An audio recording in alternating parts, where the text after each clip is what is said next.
नमस्कार मेरी प्यारी बच्चों, स्वागत है आप सभी का आपके अपने YouTube channel the PCM vision में।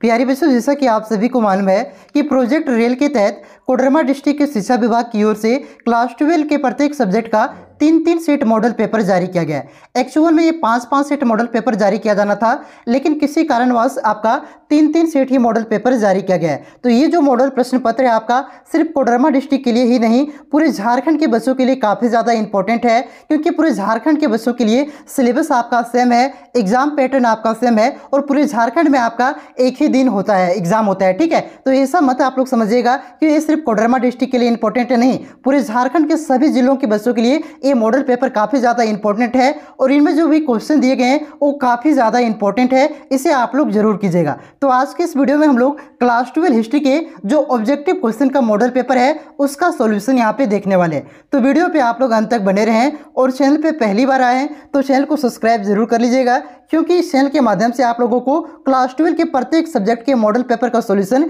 करवा दिया जाएगा, चाहे वो आपका ऑब्जेक्टिव क्वेश्चन का मॉडल पेपर हो या सब्जेक्टिव क्वेश्चन का मॉडल पेपर। तो चैनल पे नए हैं तो चैनल को सब्सक्राइब आप लोग जरूर कीजिएगा। तो चलिए अब हम लोग डायरेक्ट क्वेश्चन पे आते हैं और एक एक करके टॉप 40 क्वेश्चन जो यहाँ पे दिए गए हैं उसको हम लोग यहाँ पे देख लेते हैं। तो पहला क्वेश्चन है कि सिंधु घाटी के निवासियों को किस धातु का ज्ञान नहीं था। तो सिंधु घाटी के निवासियों को आपका लोहा का ज्ञान नहीं था, लोहा की खोज उस समय नहीं हुआ था, लोहा की खोज आपका उत्तर वैदिक काल में हुआ है। तो इस क्वेश्चन का सही उत्तर हो जाएगा लोहा का ज्ञान नहीं था। उसके बाद देखिए अगला क्वेश्चन है आपका कि मोहनजोदड़ो की खोज 1922 ईस्वी में किसने की। तो मोहनजोदड़ो की खोज आपका राखल दास बनर्जी ने किया था। ऑप्शन नंबर ग इसका करेक्ट आंसर होगा। उसके बाद देखिए अगला क्वेश्चन है आपका कि यूरोप का समुद्रगुप्त कौन था। देखिए आप लोगों ने क्वेश्चन पढ़ा होगा कि भारत का नेपोलियन किसे कहा जाता है। तो भारत का नेपोलियन आपका समुद्रगुप्त को कहा जाता है, यानी कि जो आपका समुद्रगुप्त है इसे यूरोप के जो शासक है नेपोलियन उससे इसकी तुलना की जाती है। ठीक है, तो उसी क्वेश्चन को घुमा करके पूछा है कि यूरोप का समुद्रगुप्त किसे कहा जाता है, तो नेपोलियन को कहा जाता है। ऑप्शन नंबर ख इसका करेक्ट आंसर होगा। उसके बाद देखिए अगला क्वेश्चन है आपका किस अभिलेख से अशोक द्वारा कलिंग विजय का पता चलता है। तो ये आपका 13वें अभिलेख से पता चलता है। ऑप्शन नंबर घ इसका करेक्ट आंसर होगा। उसके बाद देखिए नेक्स्ट क्वेश्चन है आपका कि अभिज्ञान शकुंतलम के रचनाकार कौन है। तो इसकी रचना आपका कालिदास ने किया है, अभिज्ञान शकुंतलम का। तो ऑप्शन नंबर क इसका करेक्ट आंसर होगा। उसके बाद देखिए नेक्स्ट क्वेश्चन है आपका कि ऋग्वेद के पुरुष सूक्त में सर्वप्रथम किस वर्ण का उल्लेख मिलता है। तो ऋग्वेद का जो आपका पुरुष सूक्त है इसमें सबसे प्रथम आपका ब्राह्मण वर्ण यानी कि ब्राह्मण जाति का उल्लेख मिलता है। ऑप्शन नंबर क इसका करेक्ट आंसर होगा। उसके बाद देखिए अगला क्वेश्चन है आपका कि वीरशैव या लिंगायत आंदोलन का जनक कौन था। तो ये आपका बासवन्ना था। ऑप्शन नंबर ग इसका करेक्ट आंसर होगा। वीरशैव या लिंगायत आंदोलन का जनक इसे कहा जाता है। ऑप्शन नंबर ग इसका सही उत्तर होगा। उसके बाद देखिए अगला क्वेश्चन आपका कि धर्म ग्रंथ सूत पिटक किस धर्म से संबंधित है। तो आप लोगों ने त्रिपिटक के बारे में पढ़ा होगा, उसमें से आपका एक सूत पिटक आता है जो आपका बौद्ध धर्म से संबंधित है। ऑप्शन नंबर ख इसका करेक्ट आंसर होगा। उसके बाद देखिए बहुत ही आसान क्वेश्चन है कि तंबाकू पर किस शासक ने प्रतिबंध लगाया था। तो तंबाकू का पहली बार सेवन आपका अकबर ने किया था, लेकिन प्रतिबंध किसने लगाया था, तो जहांगीर ने लगाया था। ऑप्शन नंबर ग इसका करेक्ट आंसर होगा। उसके बाद देखिए नेक्स्ट क्वेश्चन है आपका कि मुगल कालीन चित्रकला किसके काल में चरमो उत्कर्ष पर थी, यानी कि सबसे शिखर पर था, उसी समय आपका सबसे ज्यादा विकास हुआ था। तो किसके काल में, ये जहांगीर के काल में आपका मुगल कालीन चित्रकला चरमो उत्कर्ष पर था, शिखर पर था। ऑप्शन नंबर ग इसका करेक्ट आंसर होगा। उसके बाद देखिए नेक्स्ट क्वेश्चन है आपका कि भारत का अंतिम मुगल सम्राट कौन था। तो भारत का अंतिम मुगल सम्राट आपका मोहम्मद शाह जफर था। ऑप्शन नंबर घ इसका करेक्ट आंसर होगा। और पहला मुगल सम्राट कौन था, तो बाबर था, जिन्होंने बाबर वंश की मतलब मुगल वंश की स्थापना किया था। ठीक है, तो अंतिम मुगल सम्राट पूछा है तो ऑप्शन नंबर घ इसका करेक्ट आंसर होगा बहादुर शाह जफर। उसके बाद देखिए अगला क्वेश्चन है आपका कि स्थापत्य कला का सर्वाधिक विकास किसके समय में हुआ था। तो ये आपका शाहजहां के समय में हुआ था, क्योंकि शाहजहां के समय में आपका लाल किला, ताजमहल और भी बड़े बड़े आपका किला बनाए गए थे। इस वजह से आपका कहा जाता है कि स्थापत्य कला का सर्वाधिक विकास आपका शाहजहां के काल में हुआ था। ऑप्शन नंबर ख इसका करेक्ट आंसर होगा। उसके बाद देखिए बहुत ही आसान क्वेश्चन है कि विजयनगर का महानतम शासक कौन था। तो विजयनगर का सबसे महान यानी कि सबसे योग्य शासक आपका कृष्णदेव राय था। ऑप्शन नंबर ग इसका करेक्ट आंसर होगा। उसके बाद देखिए नेक्स्ट क्वेश्चन है आपका कि पुष्टि मार्ग का जहाज किसे कहा जाता है। तो पुष्टि मार्ग का जहाज आपका वल्लभाचार्य को कहा जाता है। ऑप्शन नंबर ख इसका करेक्ट आंसर होगा। कहीं कहीं आपको सूरदास देखने को मिलेगा, नहीं, सूरदास इसका करेक्ट आंसर नहीं होगा, याद रखिएगा वल्लभाचार्य इसका करेक्ट आंसर होगा। पुष्टि मार्ग का जहाज वल्लभाचार्य को कहा जाता है। उसके बाद देखिए अगला क्वेश्चन है आपका कि आत्रियों का राजकुमार किसे कहा जाता है? तो आत्रियों का राजकुमार आपका हेनसांग को कहा जाता है। ऑप्शन नंबर ख इसका करेक्ट आंसर होगा। ठीक है, किसे? हेनसांग को आपका आत्रियों का राजकुमार कहा जाता है। ठीक है, और ये हेनसांग किसके काल में भारत आया था? तो याद रखिएगा हर्षवर्धन के काल में हेनसांग आपका भारत आया था, जो कि एक चीनी आत्री था। उसके बाद देखिए नेक्स्ट क्वेश्चन है आपका कि मध्ययुगीन आत्रियों का सरताज किस आत्री को कहा जाता है? तो मध्ययुगीन आत्रियों का सरताज आपका मार्को पोलो को, किसको? मार्को पोलो को कहा जाता है। ऑप्शन नंबर ख इसका करेक्ट आंसर होगा। उसके बाद देखिए नेक्स्ट क्वेश्चन है आपका कि महलवाड़ी बंदोबस्त किनके द्वारा लागू किया गया था? तो ऑप्शन के अनुसार आपका हो जाएगा मार्टिन वर्ड। किसके द्वारा? मार्टिन वर्ड के द्वारा महलवाड़ी बंदोबस्त लागू किया गया था। ठीक है, देखिए आपका मैकेंजी को कहा जाता है इसका जनक, यानी कि ये जो विचार थी महलवाड़ी व्यवस्था का, ये मैकेंजी ने दिया था, लेकिन 1832 में इसे फिर से सुधार करके भारत में किसने लागू किया था? तो मार्टिन वर्ड ने किया था। इसे ध्यान रखिएगा, ऑप्शन नंबर क इसका करेक्ट आंसर होगा। यहाँ पे इसका मैं स्क्रीनशॉट लगा दे रहा हूँ, इसमें बहुत सारे बच्चों को कंफ्यूजन होगा, इस वजह से यहाँ पे देखिए विकिपीडिया का और किताब का स्क्रीनशॉट यहाँ पे आपको बगल में दिख रहा होगा। उसके बाद देखिए अगला क्वेश्चन है आपका कि उलगलान विद्रोह, जिसे मुंडा विद्रोह की कहा भी चाहा जाता है, ठीक है, तो का नेता कौन था? तो उलगलान विद्रोह यानी कि मुंडा विद्रोह का नेता आपका बिरसा मुंडा था। ऑप्शन नंबर घ इसका करेक्ट आंसर होगा। और ये जो विद्रोह है, ये विद्रोह आपका कब हुआ था? तो याद रखिएगा 1899 से 1900 के बीच में यह विद्रोह आपका हुआ था। ठीक है, उसके बाद देखिए अगला क्वेश्चन है आपका कि रैयतवाड़ी व्यवस्था में भूमि का स्वामी कौन था? तो रैयतवाड़ी व्यवस्था के अनुसार भूमि का स्वामी आपका किसान को कहा जाता था। ऑप्शन नंबर ग इसका करेक्ट आंसर होगा। उसके बाद देखिए बहुत ही आसान क्वेश्चन है कि इंग्लिश ईस्ट इंडिया कंपनी की स्थापना कब हुई थी? तो कब हुआ था ईस्ट इंडिया कंपनी की स्थापना? तो ये आपका 1600 ईस्वी में हुआ था। ऑप्शन नंबर का इसका करेक्ट आंसर होगा। उसके बाद देखिए अगला क्वेश्चन है कि द ग्रेट रिवोल्ट नामक पुस्तक किसने लिखी? तो ये जो पुस्तक है आपका द ग्रेट रिवोल्ट, ये पुस्तक आपका अशोक मेहता ने लिखा है। ऑप्शन नंबर ख इसका करेक्ट आंसर होगा। उसके बाद देखिए अगला क्वेश्चन है कि 1857 के गदर यानी कि 1857 का जो विद्रोह हुआ था, जिसे गदर भी कहा जाता है, किसने क्रांति कहा था? इसको किसने क्रांति कहा था? तो ये कार्ल मार्क्स ने कहा था। किसने? कार्ल मार्क्स ने 1857 की गदर को क्रांति कहा था। ऑप्शन नंबर का इसका करेक्ट आंसर होगा एसपीपीडी के अनुसार। ठीक है, उसके बाद देखिए अगला क्वेश्चन है आपका कि 7 द्वीपों का नगर कहा जाता है। तो 7 द्वीपों का नगर आपका बम्बई क्यों कहा जाता है, जिसे अभी नया नाम उसका मुंबई है। ठीक है, तो मुंबई बम्बई आपका दोनों एक ही है। 7 द्वीपों का नगर आपको बम्बई को कहा जाता है। ऑप्शन नंबर का इसका करेक्ट आंसर होगा।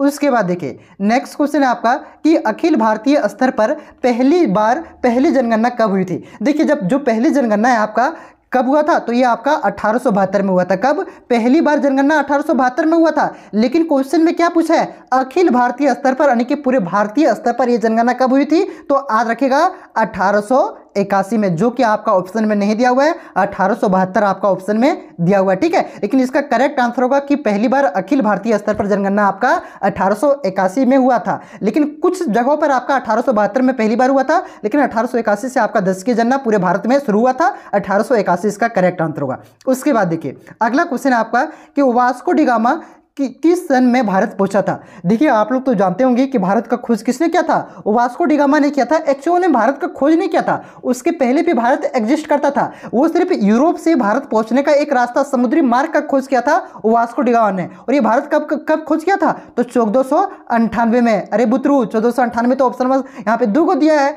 ये आपको नहीं पूछा, यहाँ पे डेट सहित पूछा है। तो याद रखिएगा 17 मई 1498 को भारत पहुंचा था वास्को डी गामा, और इसी दिन खोज किया था कहा जाता है। ठीक है, उसके बाद देखिए अगला क्वेश्चन है आपका कि भारत में रेलवे की शुरुआत हुई थी। तो भारत में रेलवे की शुरुआत कब हुआ था? तो 1853 में। कहां से कहां तक? तो थाने से मुंबई के बीच 34 किलोमीटर रेलवे चला था आपका। कब? 1853 में भारत में रेलवे की शुरुआत हुई थी। उसके बाद देखिए अगला क्वेश्चन है आपका कि गेटवे ऑफ इंडिया कहां स्थित है? इंडिया गेट नहीं, Gateway of India. India Gate आपका दिल्ली में स्थित है। यहां पे पूछा गेटवे ऑफ इंडिया, तो गेटवे ऑफ इंडिया आपका बंबई में स्थित है। और इसका निर्माण कब किया गया था? तो 1911 में। ठीक है, गेटवे ऑफ इंडिया आपका मुंबई में स्थित है। ऑप्शन नंबर का इसका करेक्ट आंसर होगा। उसके बाद देखिए अगला क्वेश्चन है आपका कि करो या मरो का नारा किसने दिया था? तो यह प्रसिद्ध नारा है, गांधी जी ने दिया था करो या मरो का नारा। उसके बाद देखिए नेक्स्ट क्वेश्चन आपका कि सर की उपाधि किसने वापस किया था? तो रविंद्रनाथ टैगोर। किसने? रविंद्रनाथ टैगोर ने, जो कि नोबेल पुरस्कार इसको मिला हुआ था शांति के साहित्य के क्षेत्र में, ठीक है। इन्होंने आपका जो अंग्रेजों के द्वारा सर की उपाधि दिया गया था, इस उपाधि को इन्होंने वापस कर दिया था रविंद्रनाथ टैगोर ने। ऑप्शन नंबर ग इसका करेक्ट आंसर होगा। उसके बाद देखिए अगला क्वेश्चन है कि गांधी जी ने असहयोग आंदोलन किस वर्ष आरंभ किया था? तो असहयोग आंदोलन आपका 1920 में आरंभ किया गया था। एक ऑप्शन नंबर का इसका करेक्ट आंसर होगा 30 का, ठीक है। और इसको वापस कब लिया था? तो आज रखिएगा 1922 में चोरी चोरा जो कांड हुआ था घटना, उसके कारण वहां पे देखिए महात्मा गांधी आपका ये हिंसा को बर्दाश्त नहीं करते थे, ठीक है। और वहां पे पुलिस वालों को जिंदा जला दिया गया था। इस वजह से इन्होंने क्या कहा कि ये आंदोलन आपका उग्र होते चल रहा था, अहिंसक होते जा रहा था। इस वजह से आपका 1922 में इसको वापस ले लिया और इसकी शुरुआत 1920 में हुआ था। यहाँ पे पूछा आरंभ, तो ऑप्शन नंबर का इसका करेक्ट आंसर होगा। उसके बाद देखिए नेक्स्ट क्वेश्चन है कि जालियांवाला बाग हत्याकांड कब हुआ था? बहुत ही आसान क्वेश्चन है। 13 अप्रैल 1919 को आपका जालियांवाला बाग हत्याकांड हुआ था। कमेंट करके आप लोग जरूर बताइए कहां पे हुआ था, ठीक है। उसके बाद देखिए जालियांवाला बाग हुआ था, लेकिन जालियांवाला बाग कौन से शहर में, कौन से जिला में, कहां पे स्थित है, ये आप लोग कमेंट करके जरूर बताइएगा। उसके बाद देखिए नेक्स्ट क्वेश्चन है कि काला कानून किसे कहा गया? तो रोलेट एक्ट को काला कानून कहा गया था। ऑप्शन नंबर का इसका करेक्ट आंसर होगा। उसके बाद देखिए सुभाष चंद्र बोस ने कहां पर आजाद हिंद फौज का गठन किया था? तो कहां पे? ये सिंगापुर में। कहां पे? सिंगापुर में सुभाष चंद्र बोस ने आजाद हिंद फौज का गठन किया था। ऑप्शन नंबर घ इसका करेक्ट आंसर होगा। उसके बाद देखिए नेक्स्ट क्वेश्चन है कि भारत का विभाजन ब्रिटिश शासन की किस योजना का परिणाम है? तो इसका करेक्ट आंसर होगा माउंटबेटन योजना, ठीक है। माउंटबेटन योजना के तहत ही भारत का विभाजन किया गया था, भारत और पाकिस्तान में। उसके बाद देखिए अगला क्वेश्चन है आपका कि भारतीय स्वतंत्रता अधिनियम कब बना? तो भारतीय स्वतंत्रता अधिनियम आपका 18 जुलाई 1947 को, कब? 18 जुलाई 1947 को बना था। कहीं कहीं पे आपको 4 जुलाई 1947 देखने को मिलेगा, तो ये आपका सही उत्तर नहीं हुआ। इसका सही उत्तर होगा 18 जुलाई 1947। देखिए इसलिए मैं यहाँ पे जो हो सकता है, क्योंकि बच्चे क्या करेंगे, गूगल में सर्च करेंगे और गूगल में कुछ आंसर गलत दिखाई देता है, ठीक है। इसलिए मैं बार बार बच्चे जिस पर कमेंट कर सकते हैं, कंफ्यूज हो सकते हैं, इसलिए मैं बार बार उसको यहाँ पे एक्सप्लेन कर दे रहा हूँ और उसको यहाँ पे बढ़िया से बता रहा हूँ। उसके बाद देखिए अगला क्वेश्चन है आपका कि स्वतंत्र भारत का प्रथम गवर्नर जनरल कौन था? तो स्वतंत्र भारत का प्रथम गवर्नर जनरल आपका लॉर्ड माउंटबेटन था। कौन? लॉर्ड माउंटबेटन आपका स्वतंत्र भारत का प्रथम गवर्नर जनरल था। अगर पूछे कि स्वतंत्र भारत का प्रथम भारतीय गवर्नर जनरल, अगर भारतीय गवर्नर जनरल पूछे तब सी राजगोपालाचारी होगा, ठीक है। और सिर्फ प्रथम गवर्नर जनरल पूछे स्वतंत्र भारत का, तब लॉर्ड माउंटबेटन, तो ऑप्शन नंबर ख इसका करेक्ट आंसर होगा। उसके बाद देखिए अगला क्वेश्चन है आपका कि भारतीय संविधान के अनुसार संप्रभुता निहित है। तो इसका आंसर आप लोग कमेंट करके बताइएगा कि भारतीय संविधान के अनुसार संप्रभुता किस में निहित है? प्रधानमंत्री में, कि न्यायपालिका में, कि राष्ट्रपति में, किस संविधान में, ठीक है। कमेंट करके जरूर बताइएगा। बहुत ही आसान क्वेश्चन है यार। उसके बाद देखिए अगला क्वेश्चन है आपका कि भारत को गणतंत्र कब घोषित किया? तो कब घोषित किया गया था? तो ये 26 जनवरी 1950 को। बहुत ही आसान है, ऑप्शन नंबर ख इसका करेक्ट आंसर होगा। उसके बाद देखिए कि निम्न में से कौन महिला आयोग का संविधान सभा की सदस्य थी? तो कौन थी? सरोजिनी नायडू भी आपका संविधान सभा में महिला सदस्य थी, ठीक है। हंसा मेहता भी थी, दुर्गाबाई देशमुख भी थी। तो इस क्वेश्चन का सही उत्तर हो जाएगा इनमें से सभी, ये सभी महिलाएं आपका संविधान सभा की सदस्य थी। उसके बाद देखिए अगला और आखिरी क्वेश्चन है आपका कि 24 जनवरी 1950 को संविधान सभा के कितने सदस्यों ने संविधान पर हस्ताक्षर किए थे? तो ये आपका 284, कितने? 284 सदस्यों ने संविधान सभा में के जो सदस्य थे, 284 सदस्य, इन्होंने संविधान पर हस्ताक्षर किए थे। ऑप्शन नंबर ग इसका करेक्ट आंसर होगा। 284 सदस्यों ने संविधान पर हस्ताक्षर किए थे। तो यहाँ पे मैंने जो आपका 40 क्वेश्चन था ऑब्जेक्टिव मॉडल पेपर का, उसको बहुत ही बेहतरीन ढंग से बताने का प्रयास किया। ये वीडियो आपको कैसा लगा कमेंट करके जरूर बताइएगा। चैनल पे आप लोग नए हैं तो चैनल को सब्सक्राइब जरूर कीजिएगा। इसके बाद मैं आप सभी को ऑब्जेक्टिव हो गया आपका, अब सब्जेक्टिव मॉडल पेपर का सॉल्यूशन करवा दूंगा। 3 सेट आया हुआ है, सारा का ऑब्जेक्टिव करवा दूंगा, ठीक है। सारा का इसके बाद सब्जेक्टिव को देखेंगे, फिर ऑब्जेक्टिव को, ठीक है। क्योंकि बैलेंस बना करके चल रहे हैं। समय आपके पास मात्र 12 से 13 दिन बचा हुआ है। इसके अंदर आपको सब्जेक्टिव को भी तो याद करना पड़ेगा ना। इस वजह से ऑब्जेक्टिव एक सेट कर लिए, अब एक सेट हम लोग सब्जेक्टिव करेंगे, फिर ऑब्जेक्टिव करेंगे, फिर सब्जेक्टिव करेंगे, क्या?